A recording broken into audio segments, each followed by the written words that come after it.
The internet is full of conspiracy theories. One of the most enduring is about secret financial families. Could these whispers be more than just rumors? Is it possible that they hint at reality?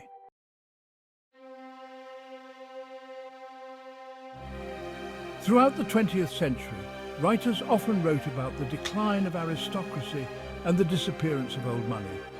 In the minds of many modern Europeans, the image of an aristocrat evokes eccentric old people clinging to ruins.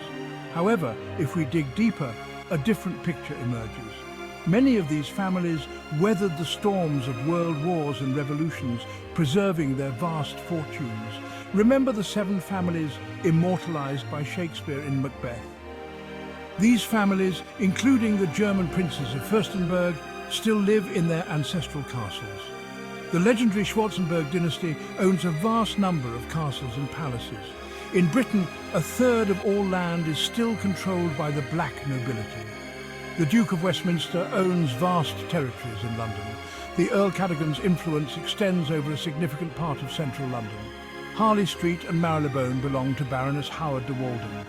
These families continue to shape the urban landscape and exert significant economic influence. Take, for example, the intriguing case of Edward William Fitzalan-Howard, the 18th Duke of Norfolk. When asked about his vast landholdings, he modestly calls himself a simple farmer. However, these words conceal the true extent of his wealth and influence.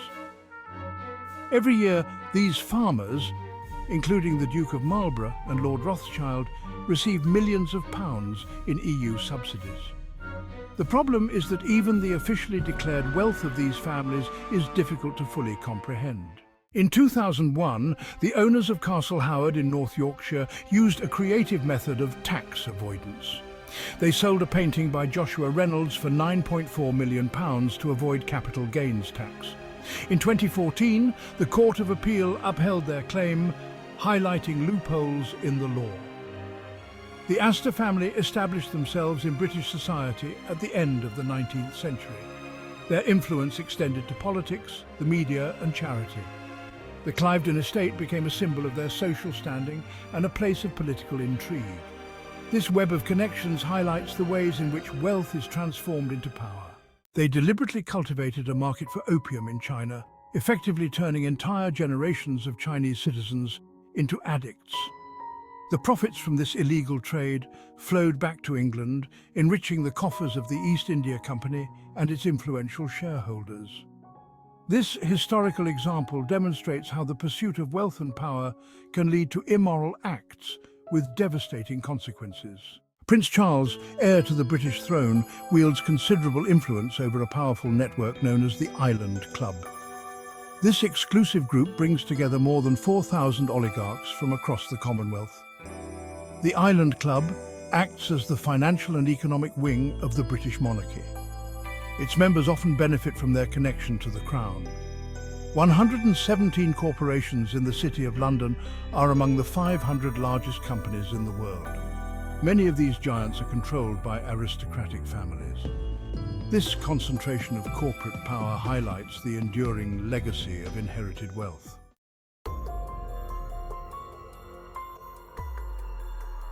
The desire for anonymity among the black nobility stems from a complex interplay of factors. They seek to protect their privacy and shield their families from public scrutiny. Anonymity provides a strategic advantage in the world of high finance and global power. By operating discreetly, they can make complex deals and protect their wealth. The Panama Papers scandal provided a glimpse into this shadowy world.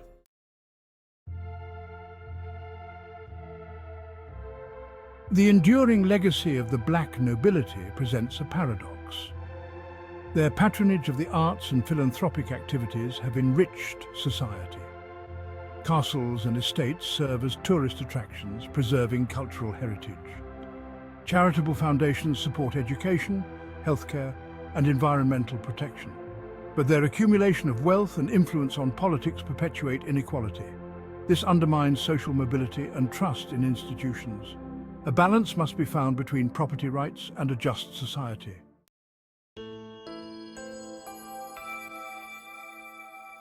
The intricate dance between wealth preservation and tax obligations has been a constant throughout history. Their family fortunes were carefully hidden from the prying eyes of tax collectors. One of their most effective strategies is the use of trusts, foundations, and offshore companies. By transferring ownership of assets to these legal entities, they minimize their tax liabilities. This practice raises ethical questions about fairness and the distribution of the tax burden. Critics argue that this practice allows them to avoid paying their fair share of taxes.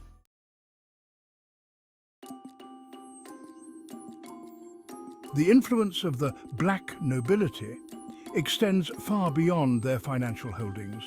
Their historical ties to power, their vast networks, and their ability to shape public opinion through charity and media ownership give them enormous influence over the political landscape. The true extent of the wealth and influence of the black nobility is difficult to measure. Their assets are shrouded in secrecy and spread across multiple jurisdictions. Their networks of power operate outside the public eye.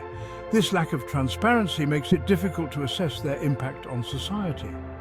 Their contributions to the arts and philanthropy are of immense benefit to society.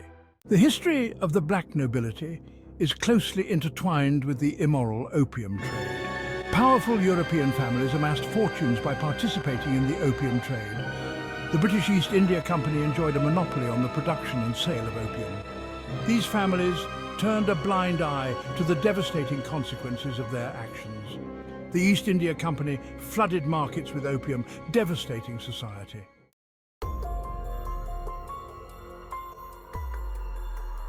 While the 18th and 19th century opium trade may seem like a distant past, the Golden Triangle, encompassing parts of Myanmar, Laos and Thailand, has become a major heroin production center. Complex networks operate across countries and continents. Heroin often enters Europe through intricate smuggling routes. Corrupt officials and criminal gangs facilitate this. Huge profits attract those seeking to increase their wealth. Money laundering operations conceal the illegal origin of funds. Combating drug trafficking requires a comprehensive approach.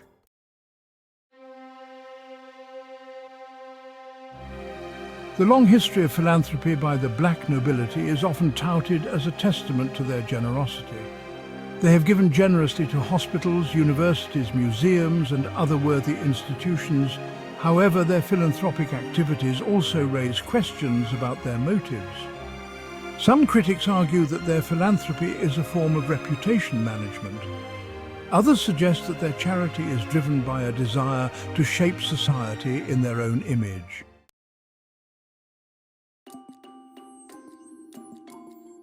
Shrouded in secrecy and exclusivity, the Island Club stands as a testament to the enduring influence of the black nobility in the modern world. This elite group, whose members hail from the upper echelons of Commonwealth countries, serves as a confidential networking hub. Prince Charles, heir to the British throne, is often cited as a key figure in the Island Club. The club's members exert a discreet yet pervasive influence on world affairs.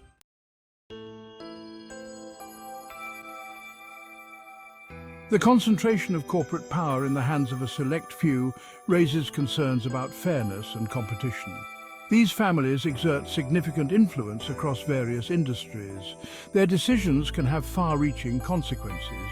Critics argue that such concentration stifles innovation and exacerbates income inequality.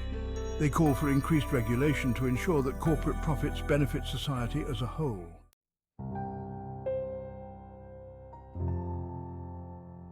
Whispers of conspiracy, veiled fortunes, and the enduring influence of the black nobility paint a complex and often unsettling picture of wealth and power.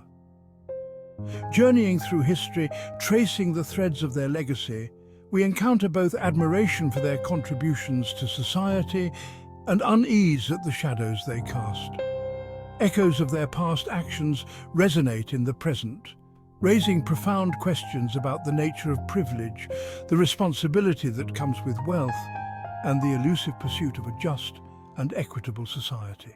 The story of the black nobility is not just a historical curiosity, it is an ongoing saga with profound implications for the future. The questions raised by their influence are becoming even more pressing. How do we reconcile individual rights to wealth accumulation with the need for a more equitable distribution of resources? How do we ensure that political systems are not unduly influenced? How do we create a society where opportunities are determined by talent and hard work? There are no easy answers to these questions. Addressing them requires a multifaceted approach encompassing economic reforms and political transparency. We must strive to create a world where wealth is used to improve the human condition. True prosperity is measured by the well-being of all members of society. The story of the black nobility is a cautionary tale. It is also a story of resilience and the human capacity for both great good and great evil. The future is in our hands, the citizens of the world. The pursuit of a more just world is an ongoing journey.